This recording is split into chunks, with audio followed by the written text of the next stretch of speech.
right now they're such people pleasers. It's really their nature. They really want you to like them. They really want to say nice things to you, but it's not exactly helpful. Like, that's not always a helpful stance for them to take. It's a nice stance for them to take. It makes a lot of sense why that would be their default tone. But in terms of actual helpfulness, it seems about time that we at least have an option where it's a bit more rigorous. As designers, we're entering a new era, one where AI isn't just a tool that we use behind the scenes, it's also a collaborator we're designing with and for.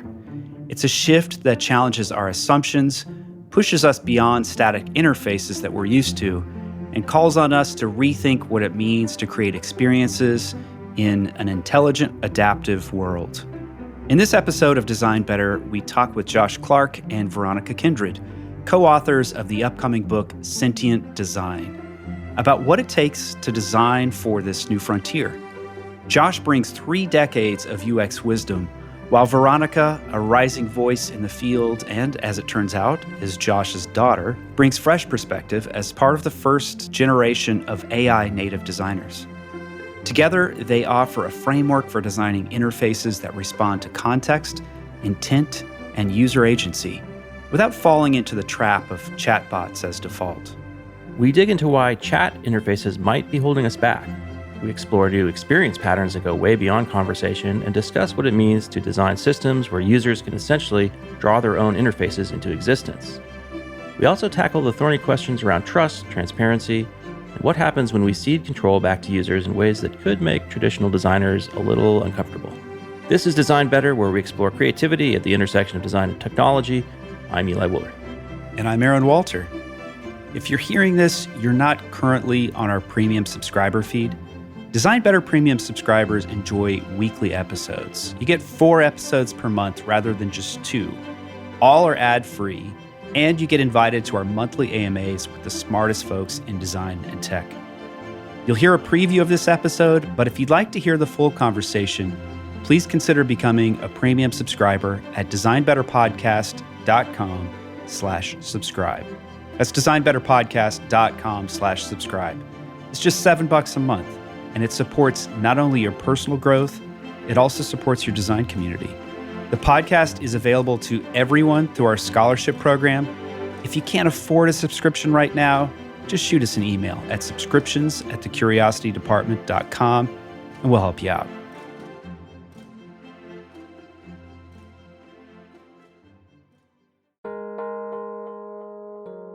We'll return to the conversation after this quick break. Design Better is brought to you by Wix Studio, the platform built for all web creators to design, develop, and manage exceptional web projects at scale. Learn more at wix.com/studio. And now, back to the show.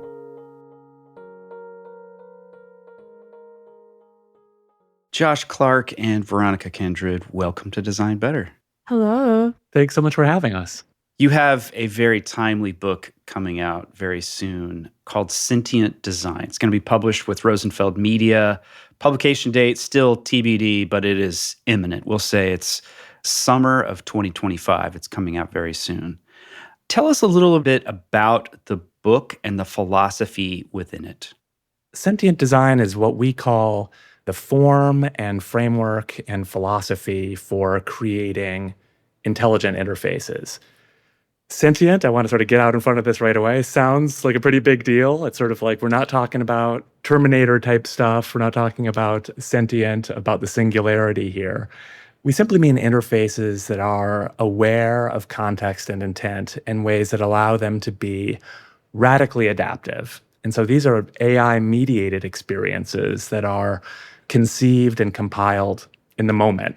It's a new kind of experience of what happens when you weave intelligence into the interface itself. And it's pretty exciting and weird and hairy. And that's what the book is about, is how to give designers literacy in machine learning and AI, and to think of it as a material for creating dramatically valuable new experiences. That's right. And I would just add to that, I think as designers, we've kind of seen a lot of experiences of AI being added to a product or an experience.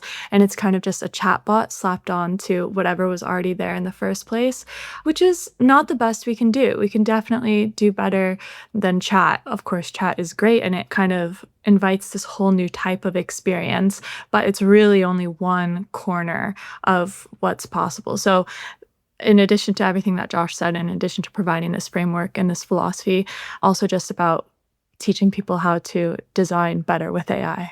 I'm glad you mentioned that because chat has such a huge gravity. It's like sort of a black hole of attention when it comes to what intelligent interfaces are supposed to be. It's like for 75 years, we've been told that the Turing test is how we know if a system is intelligent, is if it can pretend to be a human, if it can have a convincing conversation.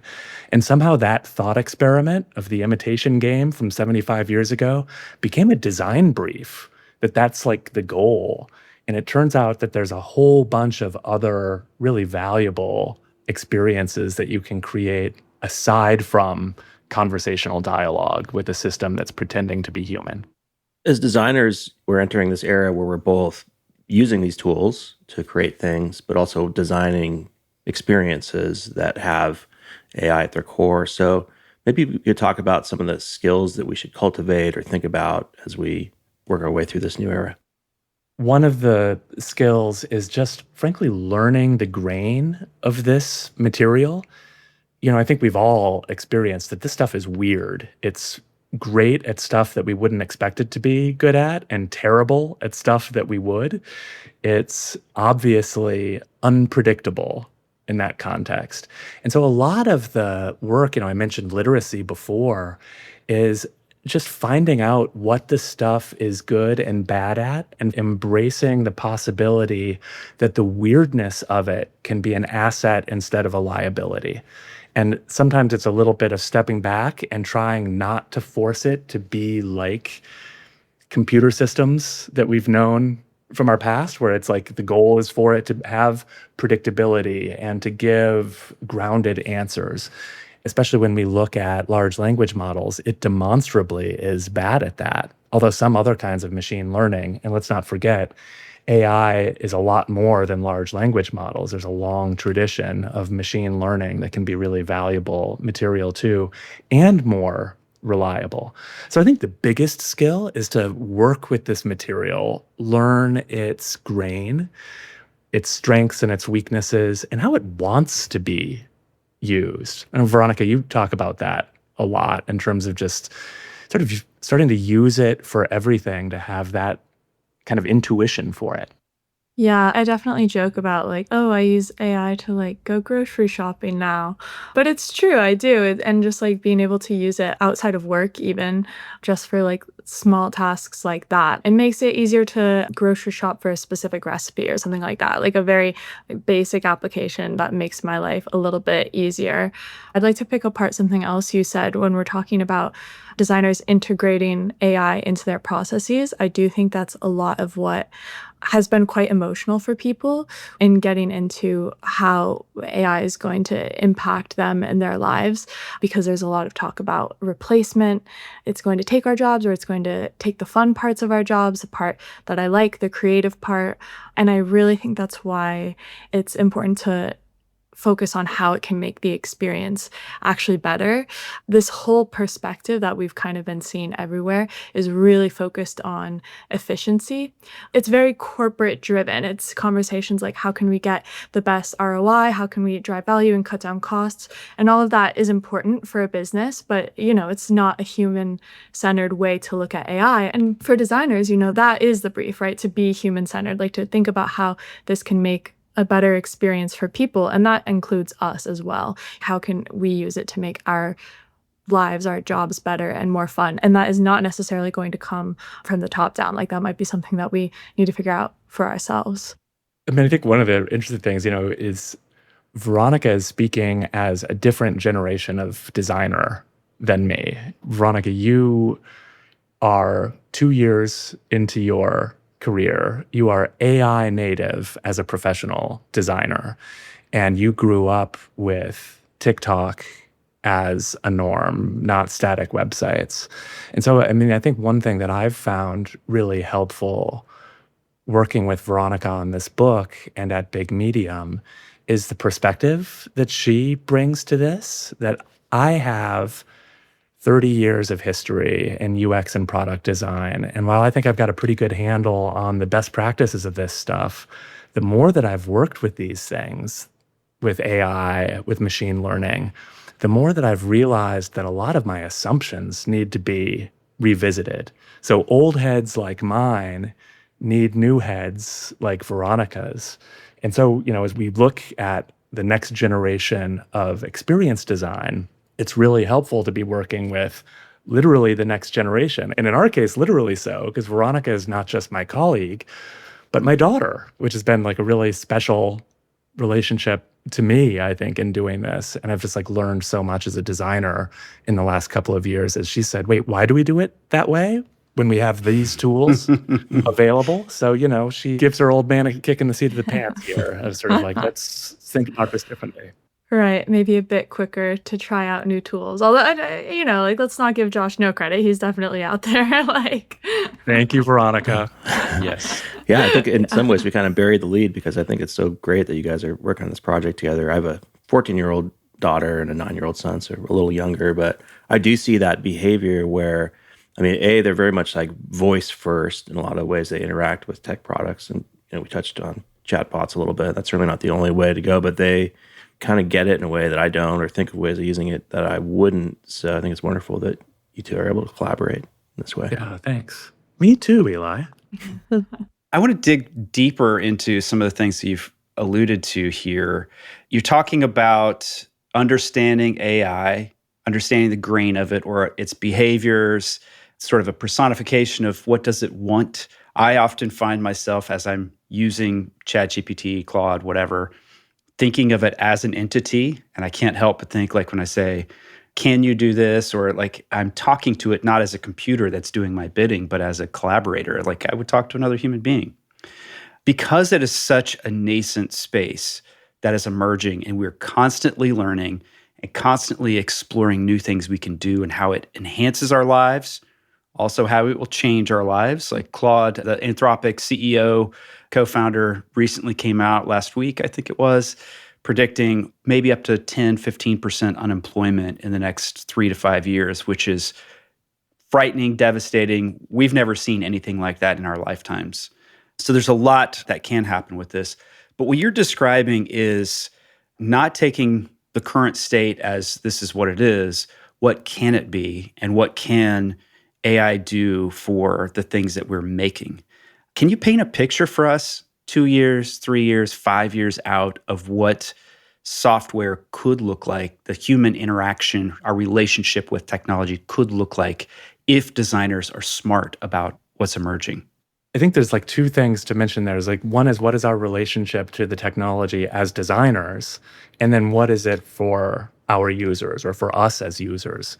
It's sort of outside of our design process.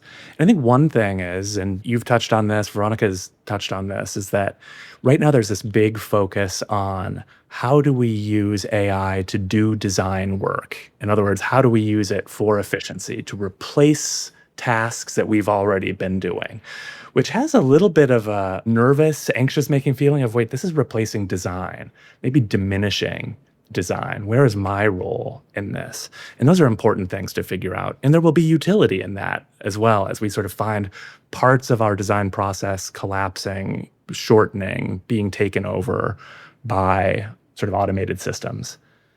There's another way to create value other than grinding out efficiencies, and that is to create valuable new experiences.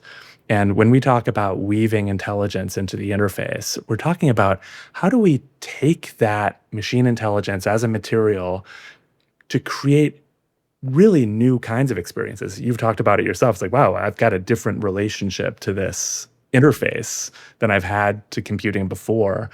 In some ways that adds ease and gives you more value. So one of the things that we've done in the book is identified 14 new experience patterns that AI can take in addition to dialogue and chat where you can have these kind of intelligent new experiences. And at the far end of that is a pattern that we call the intelligent canvas, which is maybe the most radically adaptive, which is essentially have a blank canvas that can become whatever you need in the moment.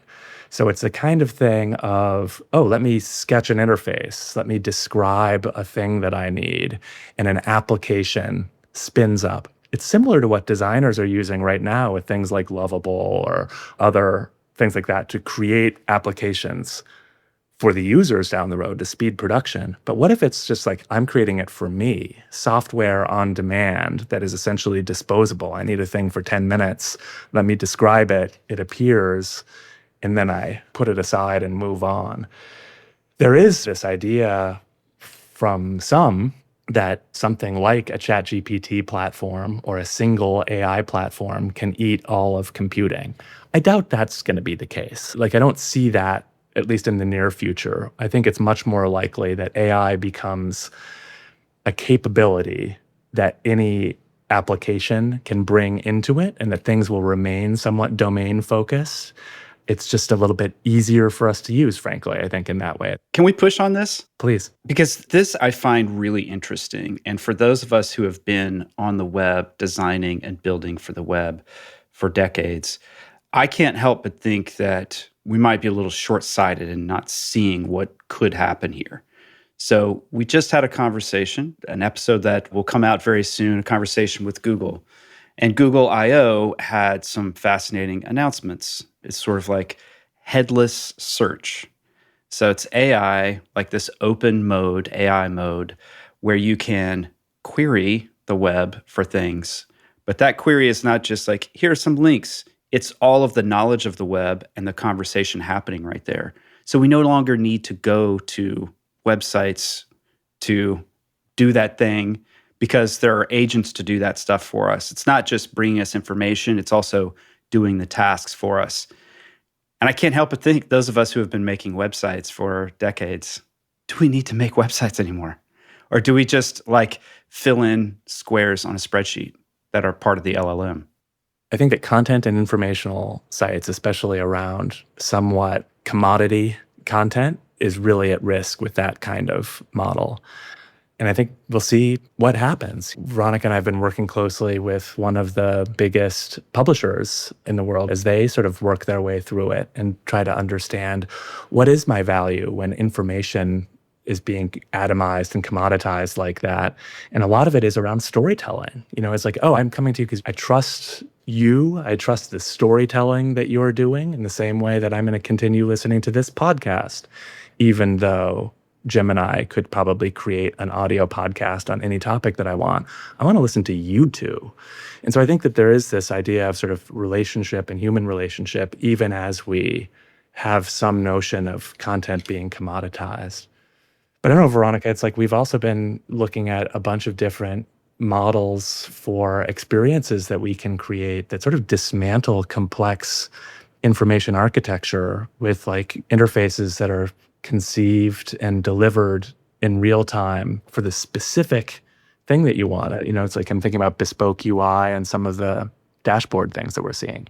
Right. And also in our work, we've kind of come to make this distinction between search and discovery. So search being like a traditional like Google query and discovery being a more curated experience like a social media algorithm.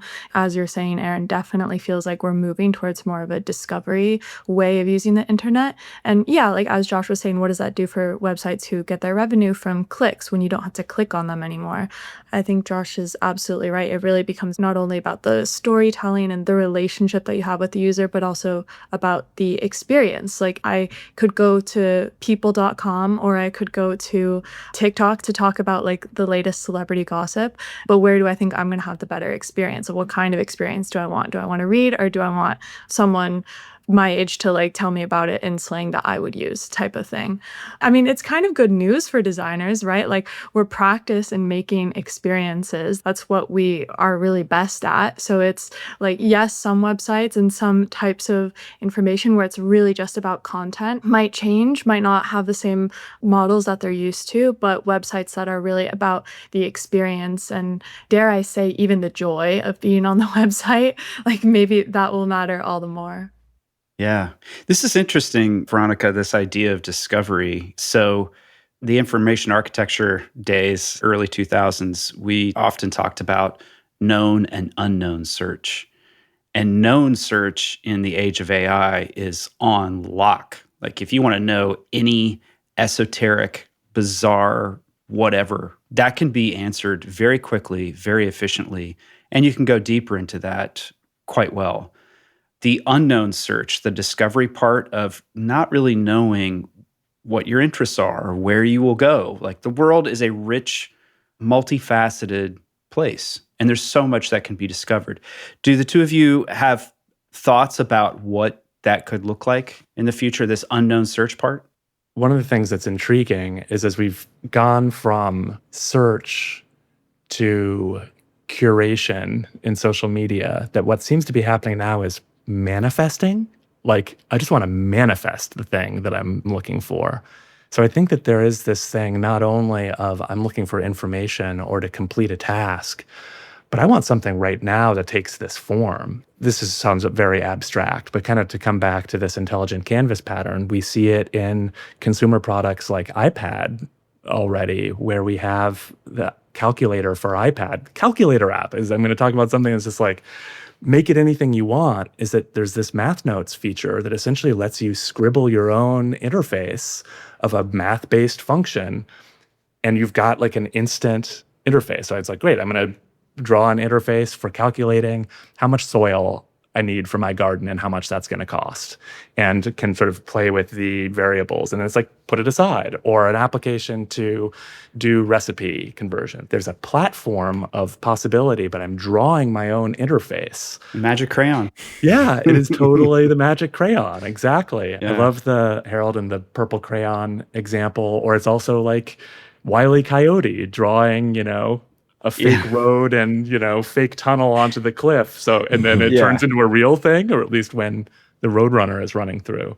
So it is this thing of like changing and manifesting what you want in the moment. Again, sort of at the extreme of this. And then what that means is that we are designing systems that these can work within. So sometimes that's sort of saying, here is a tidy design system that we're giving AI the ability to use, and it can present the right component or interaction for the task at hand. So we're seeing things like that. Salesforce has this thing called generative canvas, which is basically like, build dashboards on the fly. What are you trying to do? Oh, great. Here's the components from the Salesforce design system. Here's the content from trusted sources in the CRM. Fill it in. And this is like, you got something else? Rearrange and reassemble. So it's this kind of thing where for complex applications, as designers, we've had to design all of the possible paths and make users clamber through that information architecture. And right now we have the possibility to actually bring that interaction forward. So content and interaction comes to you. What's the one tiny thing you're trying to do in this complex system? Ask for it, and it appears. To me, one potential future too is almost a reversion to the era where we had GeoCities or MySpace, where anybody can make anything, essentially, now in a more high fidelity manner, but it might just open up creativity in a lot of ways where you can make something custom in a few minutes, you can share it. And I think there's kind of this negative future where creativity is taken over by AI, but there's a more positive one where it just opens it up for more people too, which is an interesting way to go. Those are the two things, right? It's like, here's what I can use AI as a tool and as an automator. That's one, and it tends to replace people. And then here's something that I can use it as a material and make entirely new things, which we're only beginning to explore now. And that's exciting. One of the things that we do is we make a fair amount of kind of playful experiments, again, as part of the practice of getting used to what the material can do, what's possible, what's newly possible. So we do a lot of things with play So this is something that we made called Sentient Scenes. And the whole idea of it is that you can go in and describe a scene and it will act it out. We've got a few suggestions here. So if you tell it the submarine descends, it's going to change its color and tone and behavior to actually act out this scene.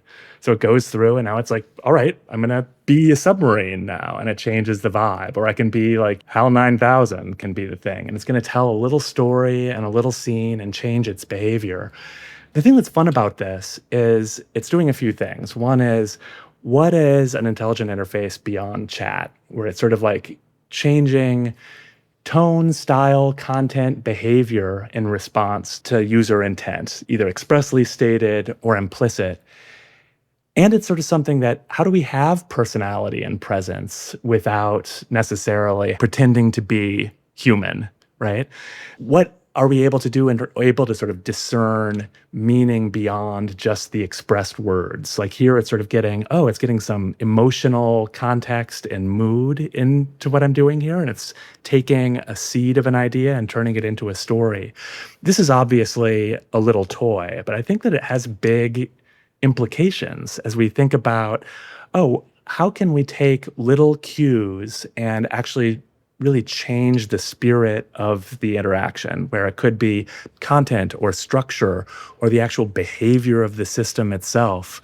What happens when you bring this to an enterprise dashboard environment of changing the nature of the experience based on these cues? And in this case, this was something that we're telling it to come up with 4 or 5 different things and then insert it into the page. And Veronika, how long did it take us to make this? Like a day, not too long at all. Yeah. I mean, just sort of really kind of easy experiments that are like, what becomes possible texturally with this? So this is the kind of thing that we make often and bring back into our sort of serious product experiences as sort of ideas and material. But I think a big part of what we try to do is just play a lot and just develop an intuition for what this stuff can be and the new kinds of things that you can make with it. Because that, what I showed there, that's not ye old website. And it has some interesting ideas of like, how does that change interaction on demand or content or structure? In many ways, what the two of you have been describing is a different way of designing that is non-native to many designers, which is letting the user shape the interaction that makes sense for her, for him in that moment. And designers, we really like to have control. We like to design the space. There's lots of famous stories of architects who not only design the home, but they design all the furniture and they tell you how you're supposed to live in that house. And that transfers over to a lot of software designers too. They want you to work in a certain way. It's just sort of the nature of our medium is that there's a lot of control. And now this is an era where control needs to be ceded back to the user. And we have to think maybe a little differently. How should we be thinking about our work differently? And I can't help but wonder, how do design systems fit into this picture? Right. You got to give the design systems a shout out right about now. I think one of the interesting things to think about is there's no more happy path, right? Like there's no correct flow for a user to go through in a website. One of like the metaphors that I use is if we can build Legos now, we can design a Lego set, but like who knows how someone will put together that Lego set or how they'll use the pieces afterwards. So you can have these intentions and you can have these building blocks, but ultimately once it's out into the world, you kind of have to respect that it can get used however a user wants for it to be used.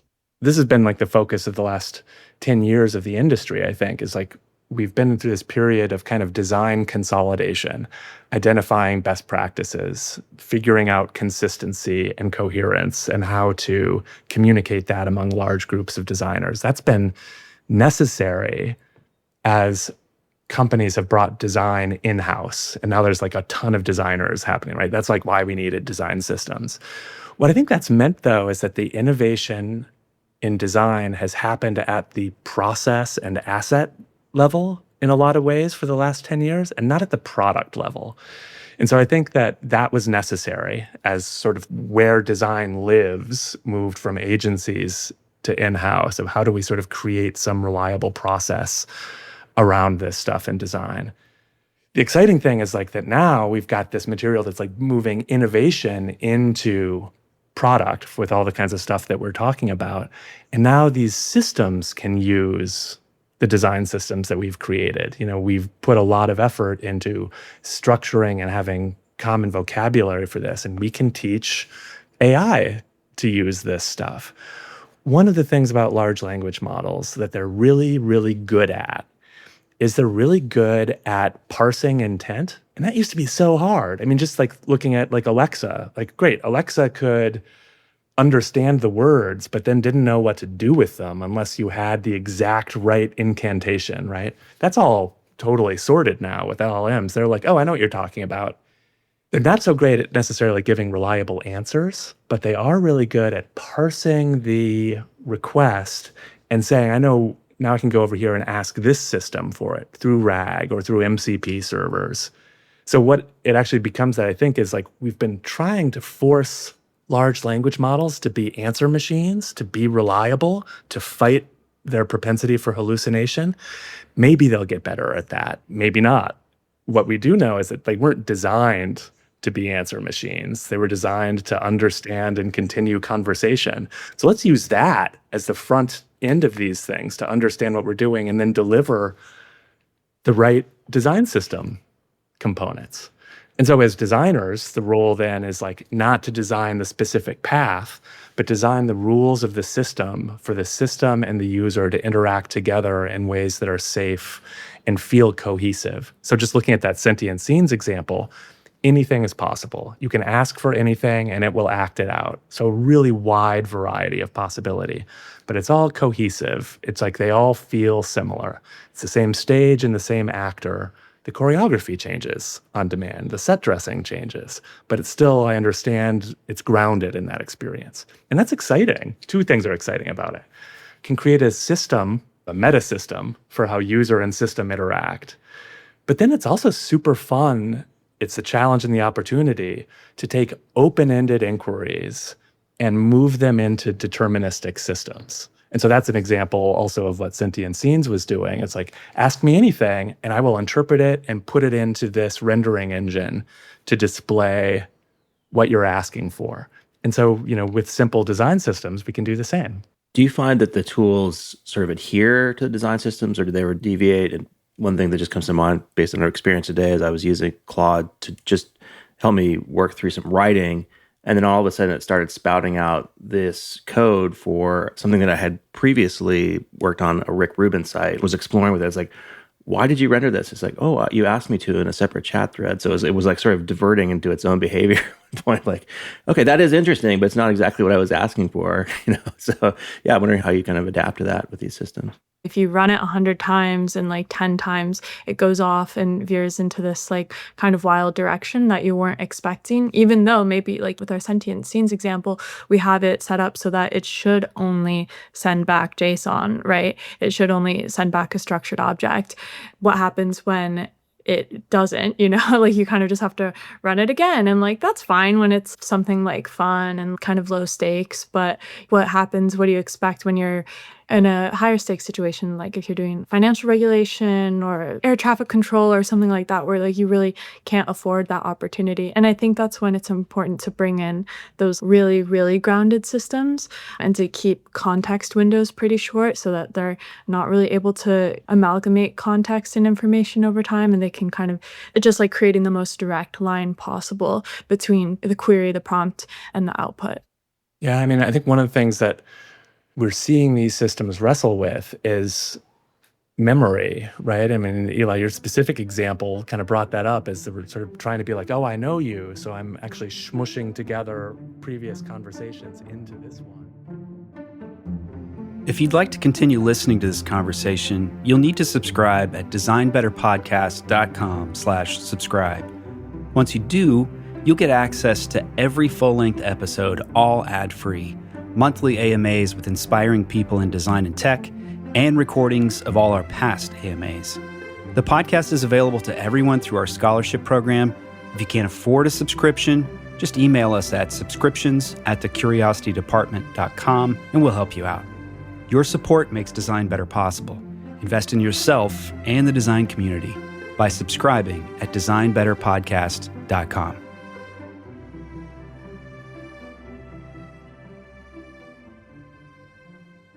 Clients want it all.